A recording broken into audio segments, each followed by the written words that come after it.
When we invest in clean energy and electric vehicles and reduce population, when we invest in clean energy and electric vehicles and reduce population, more of our children can breathe clean air and drink clean water. When we invest in clean energy and electric vehicles and reduce population, more of our children can breathe clean air and drink clean water. The Georgia Guidestones are another example of how they put it all in our face. The Universal Guidestones are another example of how they put it all in our face. The Universal Plan, restart of humanity. The Georgia Guidestone Memorial was created and finalized in 1980. And on this monument, there are 12 different languages talking about the conservation of mankind. For all 12 languages, it's the same consistent message. This is about the restart, the ultimate plan, and it's right here in front of us. And so it reads, maintain humanity under 500 million in perpetual balance with nature. Guide reproduction wisely, improving fitness and diversity. Unite humanity with a living new language. Rule passion, faith, tradition, and all things with tempered reason. Protect people and nations with fair laws and just courts.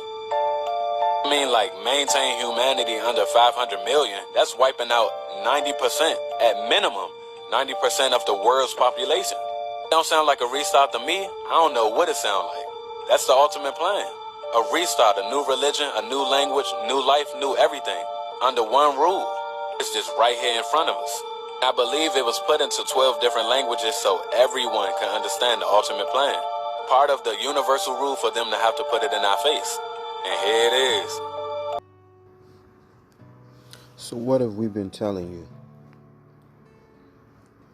We've been telling you that the so-called white man is the devil.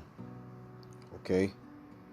And as you can see, that's their agenda, to depopulate. You heard it from Kamala Harris. And this has been their agenda the whole time. Bill Gates with the poison that he handed out to the world.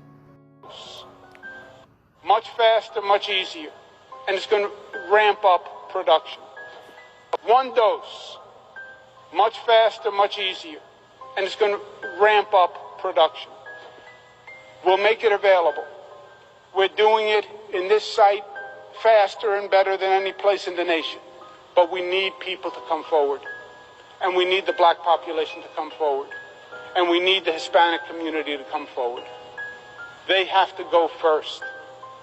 We can't put the needle in your arm if you don't bring your arm forward. And that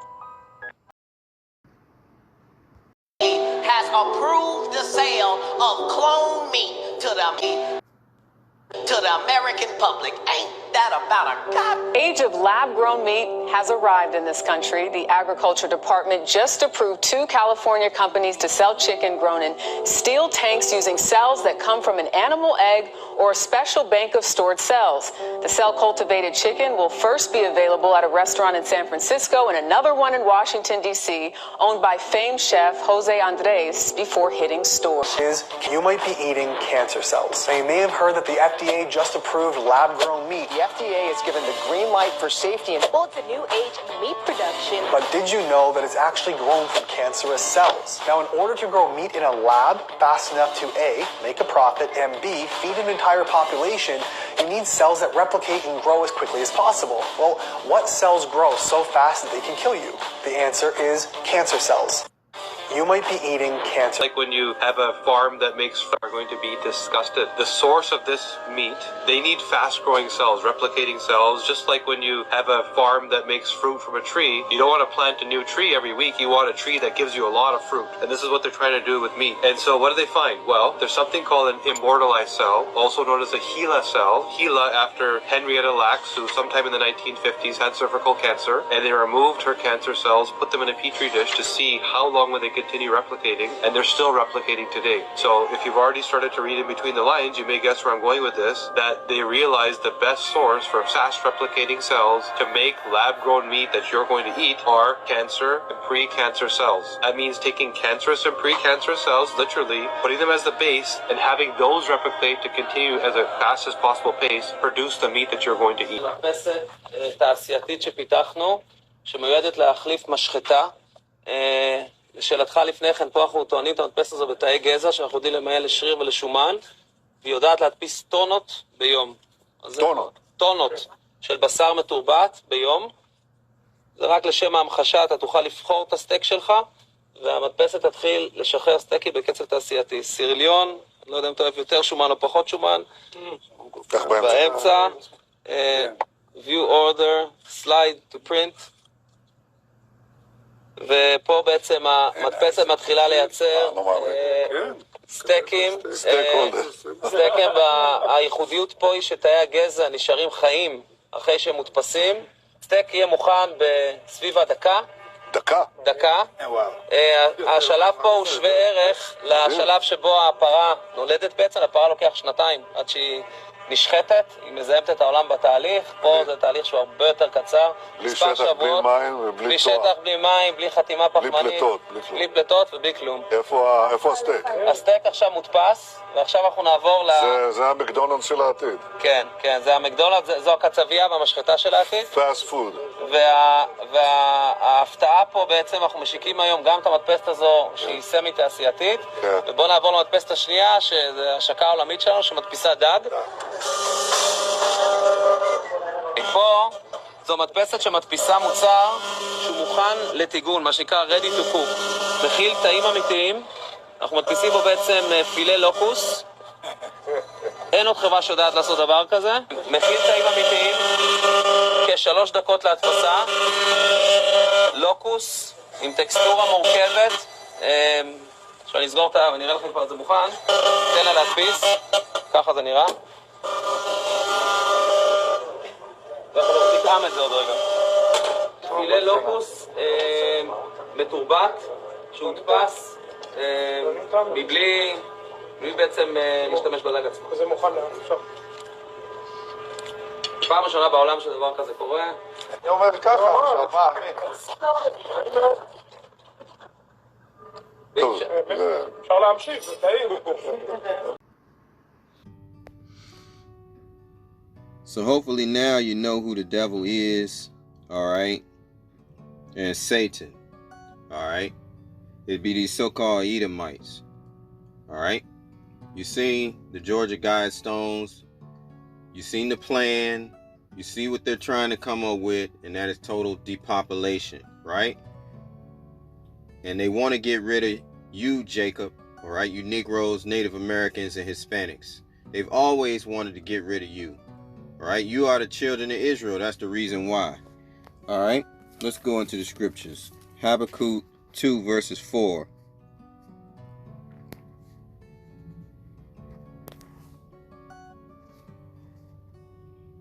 Behold, his soul which is lifted up is not upright in him, but the just shall live by his faith. All right, so his soul is not upright in him because he has a spirit of Satan in him. Verse 5, yea, also because he transgresses by wine his own philosophies, okay, democracy, LGBT, he promotes homosexuality. This is globally, and he gathers the people to do it. Yea, also because he transgresses by wine, he is a proud man. They're the proudest people on earth. Neither keepeth at home, who enlarges his desire as hell, and is as death, and cannot be satisfied. But gathereth unto him all nations, and heapeth unto him all people. So he gets everybody caught up into his wickedness. All right. Sirach 14 and 5.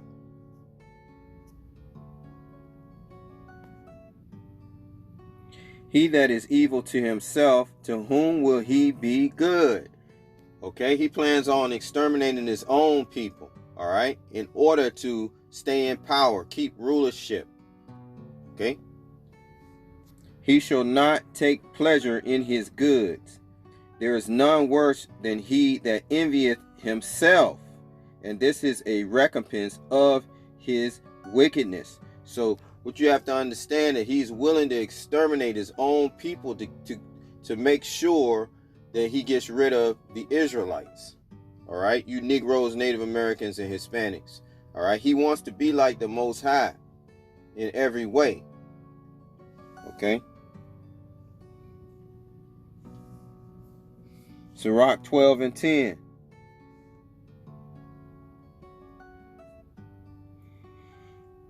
Never trust thine enemy, for like as iron rusteth, so is his wickedness. Though he humble himself and go crouching, yet take good heed and beware of him, and thou shalt be unto him as if thou wipest a looking glass, and thou shalt know that his rust has not been altogether wiped away. Set him not by thee, lest when he has overthrown thee, he stand in thy place. Neither let him sit at thy right hand, lest he seek to take thy seat. And thou at the last remember my words, and be pricked therewith. Who will pity a charmer that is bitten with a serpent, or any such as come nigh wild beasts? So one that goeth to a sinner and is defiled with him in his sins, who will pity? For a while he will abide with thee, but if thou begin to fall, he will not tarry. An enemy speaketh sweetly with his lips, but in his heart he imagines how to throw thee into a pit. He will weep with his eyes, but if he find opportunity, he will not be satisfied with blood. If adversity come upon thee, thou shalt find him there first, and though he pretend to help thee, yet shall he undermine thee. He will shake his head and clap his hands and whisper much and change his countenance. And this is our forefathers telling us this about the so-called white man. He is your enemy. Okay? All right? Jeremiah 17 and 5. And that's the reason why a lot of you all took the juice. You put trust in him. All right? But this is what the Lord says. Jeremiah 17 and 5. Because if you trust them, all right, the Edomites, so-called Esau, the rulers of this world, you get bitten like a serpent. That's what he's trying to tell you. Jeremiah 17 and 5. Thus saith the Lord, cursed be the man that trusteth in man, and maketh flesh his arm, and whose heart departeth from the Lord. With that I say all praises to Yahweh, Ba'ashem Yahushai, Ba'ashem Rikakadash. Peace and blessings to the hopeful elect, and shalom to the believers, and double honors to the elders at Great Millstone. Shalom.